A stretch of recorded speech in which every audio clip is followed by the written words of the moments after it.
মুহূর্তে পাওয়া আবহাওয়ার খবর। পুজোর আনন্দ ফিকে, দুর্যোগের অশনি সংকেত। দশমী থেকে ত্রয়োদশী জেলা ধরে ধরে জানুন কোথায় কোথায় বৃষ্টি। কি জানাচ্ছে হাওয়া অফিস? বিস্তারিত জানতে বন্ধুরা ভিডিওটি সম্পূর্ণ দেখবেন এবং ভালো লাগলে একটি লাইক এবং চ্যানেলটি সাবস্ক্রাইব করে পাশে থাকা বেল আইকনটি প্রেস করবেন এমনই লেটেস্ট আপডেট সবার আগে পাওয়ার জন্য।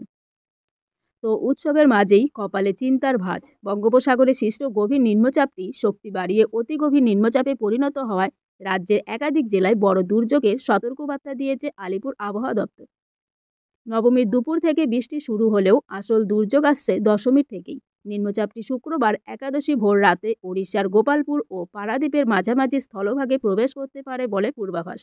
এর সরাসরি প্রভাবে আগামী কয়েকদিন দক্ষিণবঙ্গ জুড়ে চলবে ভারী বৃষ্টির দাপট। আবহাওয়া দপ্তরের পূর্বাভাস বলছে, দশমী থেকে ত্রয়োদশী পর্যন্ত বৃষ্টিতে ভাসতে পারে দক্ষিণবঙ্গের বহু জেলা। পরিস্থিতি মোকাবিলায় 4 অক্টোবর শনিবার পর্যন্ত মৎস্যজীবীদের সমুদ্রে যেতে নিষেধ করা হয়েছে। কোথায় কোথায় চরম সতর্কতা।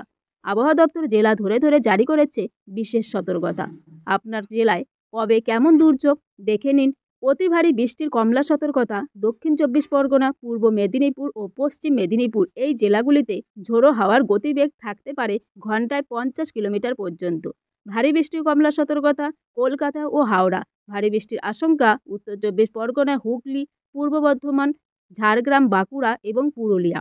একাদশীর আবহাওয়া, বৃষ্টি চলবে জোরালোভাবে। অতি ভারী বৃষ্টির কমলা সতর্কতা পুরুলিয়া ও পশ্চিম বর্ধমান। ভারী বৃষ্টির আশঙ্কা দক্ষিণ 24 পরগনা, বাঁকুড়া, পূর্ব ও পশ্চিম মেদিনীপুর, ঝাড়গ্রাম, পূর্ব বর্ধমান, বীরভূম ও মুর্শিদাবাদ।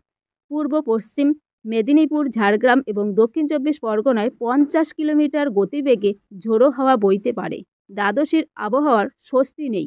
ভারী বৃষ্টি বীরভূম ও মুর্শিদাবাদ জেলায়। অন্যান্য জেলার বেশ কিছু এলাকায় বিক্ষিপ্তভাবে বজ্রবিদ্যুৎ সহ বৃষ্টি হতে পারে। সঙ্গে ঘন্টায় 30 থেকে 40 কিলোমিটার গতিবেগে দমকা হাওয়া বইবে। ত্রয়োদশীর আবহাওয়া ফিরবে অস্বস্তি। বৃষ্টির পরিমাণ কমলেও আকাশ আংশিক মেঘলা থাকবে। বিক্ষিপ্তভাবে বজ্রবিদ্যুৎ সহ বৃষ্টির সম্ভাবনা রয়েছে।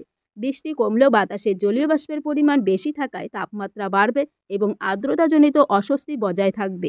এরপরেও সোম ও মঙ্গলবার বিভিন্ন এলাকায় বিক্ষিপ্তভাবে বজ্রবিদ্যুৎ সহ বৃষ্টির সম্ভাবনা রয়েছে, তবে তার পরিমাণ কম থাকবে।